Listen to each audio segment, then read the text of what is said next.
Thèse 188e. Contrairement au laisser-aller, toute morale est une tyrannie qui s'exerce contre la nature et aussi contre la raison.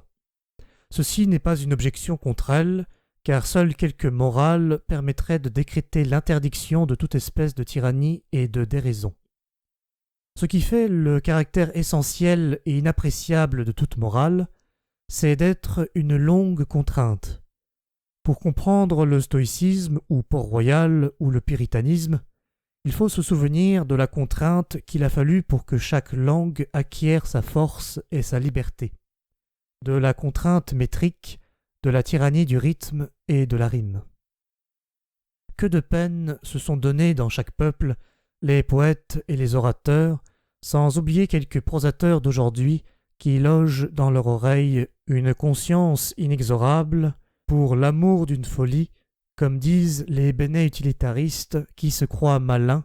par soumission servile à des lois arbitraires, comme s'expriment les anarchistes, qui s'imaginent ainsi faire preuve de liberté, voire de liberté d'esprit. L'étonnante réalité, cependant, est que tout ce qui existe ou a existé sur Terre, en fait de liberté, de délicatesse, de hardiesse, de danse, de magistrale assurance, que ce soit dans la pensée, dans le gouvernement ou dans l'art de parler et de convaincre, ne s'est jamais développé, aussi bien dans l'ordre artistique que dans l'ordre moral, que grâce à la tyrannie de ces lois arbitraires. C'est là, selon toute apparence, que se trouve la nature et le naturel, et non pas dans le laisser-aller. Tout artiste sait combien son état le plus naturel est loin du laisser-aller, quand en pleine liberté, dans les moments d'inspiration, il ordonne, agence, dispose, informe sa matière, et avec quelle exactitude, de quelle manière subtile, il obéit à de multiples lois, dont la rigueur et la précision défient toute formulation conceptuelle. En comparaison d'elle, le concept le plus ferme a quelque chose de flottant, d'équivoque, de multivoque. Encore une fois, ce qui importe avant tout, sur la terre comme au ciel, à ce qu'il semble, c'est d'obéir longuement et dans un seul sens. À la longue, il en sort, et il en est toujours sorti quelque chose pour quoi il vaut la peine de vivre. Vertu, art, musique, danse, raison, spiritualité, n'importe quoi de transfigurant, de raffiné, de fou, de divin. La longue servitude de l'esprit, la contrainte soupçonneuse qui a régné dans la communication des pensées, la discipline que s'imposait le penseur de penser selon les normes d'une église et d'une cour, ou selon les postulats d'Aristote, le long effort spirituel qui fit interpréter chaque événement selon un schéma chrétien, découvrir et justifier le Dieu chrétien dans le moindre hasard, tout ce qu'une pareille attitude comporta de brutal, d'arbitraire, de rigide, de terrible et de déraisonnable, s'est révélé comme le moyen de conférer à l'esprit européen sa force, sa curiosité sans scrupule, sa mobilité. Reconnaissons que ce résultat ne peut être atteint sans d'irremplaçables pertes de force, sans ravage spirituel, car ici comme partout, la nature se montre telle qu'elle est, dans sa prodigalité et son indifférence également grandiose,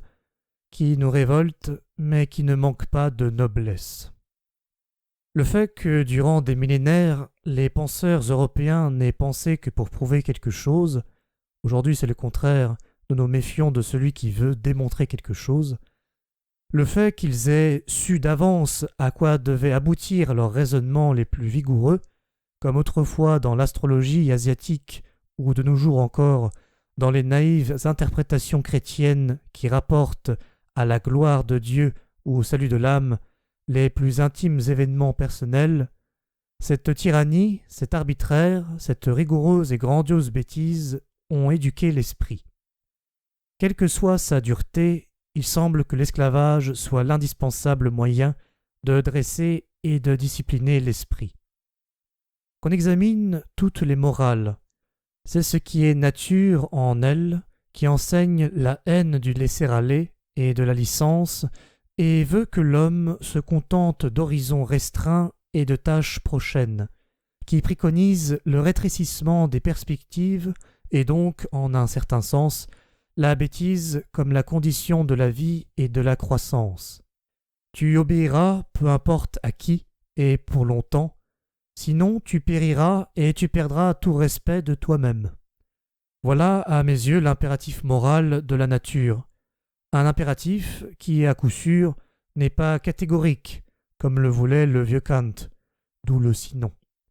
ni destiné aux individus. La nature ne se soucie pas des individus, mais à des peuples, à des races, à des âges, à des classes, et par-dessus tout, à l'animal homme tout entier, à l'espèce humaine.